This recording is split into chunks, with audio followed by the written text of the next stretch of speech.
Contemporary Western psychiatry evaluates schizophrenia primarily as a complex neurodevelopmental disorder, tracing psychotic symptoms directly to neurochemical dysregulation and structural brain abnormalities. But ancient medical traditions and esoteric lineages evaluate these exact phenomena through an entirely different ontological framework. These traditions interpret sensory disorganization and catatonia as structural disruptions within a highly organized energetic architecture. To understand the pathology, we first have to look at their definition of a healthy baseline. In these systems, sanity requires the conscious central ego to act as a governing authority, maintaining active control over well-aligned physical and subtle bodies. When that alignment fails, we encounter the core etiological mechanism of psychosis in the esoteric model: structural permeability. If the protective energy shields surrounding an individual are ruptured or severely occluded, the central ego loses its command. The entire human system defaults into a state of passive hyper-receptivity. A breach of this magnitude strips away the mind's filtration system, exposing the personality to external subtle environment impingements and latent subconscious debris. We are going to systematically map this anatomy of fragmentation across diverse global frameworks. This matrix tracks how disparate lineages, separated by vast historical and geographical distances, convergently map exact physiological and energetic failure points. Understanding this comparative map redefines the origin of persecutory delusions and clarifies the rigorous, multi-tiered interventions required to treat them. We begin with Western esoteric lineages, specifically classical Theosophy and Alice Bailey's esoteric psychology. Classical Theosophy establishes a strict baseline for sanity. Psychological stability is directly proportional to the active control exerted by the immortal spirit over its lower physical and astral vehicles. This creates a rigid diagnostic boundary.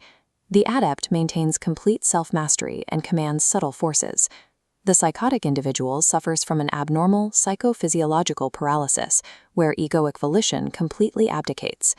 Alice Bailey's framework locates a specific structural mechanism for this paralysis: the etheric web. This is a fine energy shield separating the physical nervous system from the astral plane. This boundary can fail due to severe trauma, biological debility, or improper forced psychic awakening during early development. The immediate physiological consequence of this tear is a sudden, unregulated influx of subtle astral forces pouring directly into the physical brain and sympathetic nervous system. The Astara framework describes a parallel failure with the collapse of the auric armor. When this perimeter is breached, the solar plexus chakra becomes hypersensitized, exposing the individual directly to parasitic entity attachments. Within these models, auditory and visual hallucinations are recognized as unfiltered perceptions of lower astral debris made visible by the structural breach.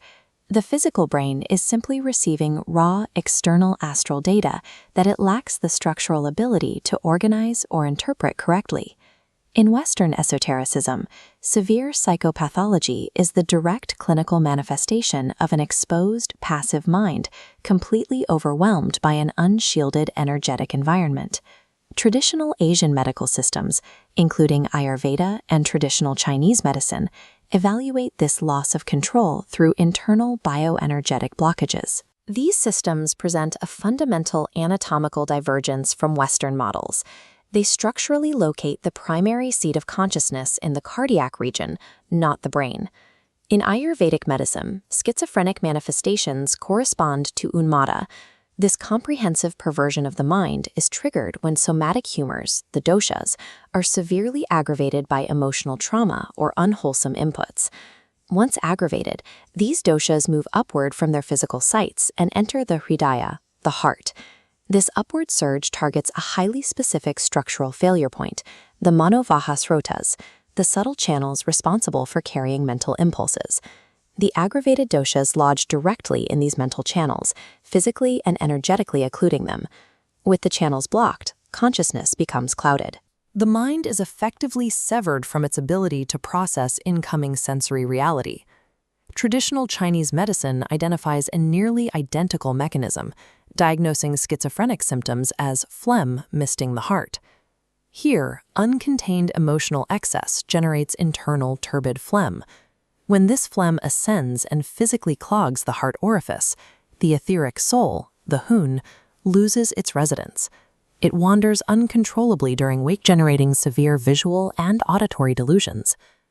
Whether utilizing the diagnostic language of doshas or phlegm, Asian medical systems view psychosis as a mechanical eviction of consciousness from its central seat due to profound internal occlusion. This raises the underlying etiological question: what triggers the profound trauma or biological error that initially ruptures these boundaries? Non-materialist frameworks attribute this to karma, an energetic wall of cause and effect stored subtly within permanent seed atoms across multiple incarnations. Ayurveda identifies the foundational karmic driver as prajna parada. This translates to willful intellectual error, a deliberate choice to act against one's own inner wisdom, which generates the initial energetic turbulence. Anthroposophy expands on this by explaining how unresolved, unredeemed actions from past incarnations accumulate into a dense karmic weight. Within this model, every unresolved fear and lower impulse accumulates into a dense energy structure in the subconscious. Over time, this unredeemed debt achieves a degree of autonomy, manifesting as a subpersonality known as the doppelganger. Under normal developmental conditions, strict spiritual laws prevent a human being from consciously perceiving this shadow entity until their ego has developed sufficient moral strength. The core crisis of psychosis occurs if the physical etheric boundary drops prematurely due to trauma or occult abuse. The individual is violently forced into an uncontained encounter with their own doppelganger. Devoid of the strength needed to integrate this encounter, the panicked ego projects its internal shadow outward. It perceives its own unredeemed history as hostile external forces, demonic attacks, and commanding voices. While psychotic fragmentation is chaotic, a spiritual emergency follows a coherent archetypal structure that guides the individual toward personality synthesis. From an esoteric perspective, severe persecutory delusions are the conscious mind's desperate attempt to rationalize a premature collision with an unintegrated karmic history. Because the etiology of mental fragmentation is multidimensional, the intervention cannot rely solely on the suppression of neurochemistry.